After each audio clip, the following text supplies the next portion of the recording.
Hello మామ, ఈరోజు topic వచ్చి అన్నవరం సత్యనారాయణ స్వామి దేవాలయం గురించి ఈ వీడియోలో మనం తెలుసుకోబోతున్నాం. తెలుసుకునే ముందు లైక్ షేర్ సబ్స్క్రైబ్ చేయండి బ్రో. సరైన టాపిక్లోకి వెళ్తే, పూర్వం తూర్పుగోదావరి జిల్లాలో పిఠాపురానికి సమీపంలో గోరాస గ్రామ ప్రభు రాజా ఎనుగంటి వెంకట రమారాయిని బహదూరు ఏలుబడిలో అరకపూడి దగ్గర అన్నవరం అనే గ్రామం ఉంది. అక్కడ ఎర్రంకి ప్రకాశ్రావు అనే బ్రాహ్మణుడు ఉండేవాడు.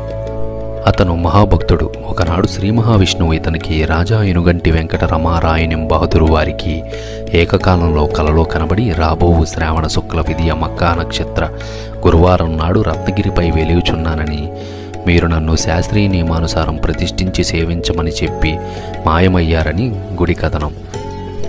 అయితే మరునాడు ఇరువురూ కలిసి తమకు వచ్చిన కలను చెప్పుకొని కరణామ సంవత్సర శ్రావణ శుక్ల పాడ్యమి నాటికి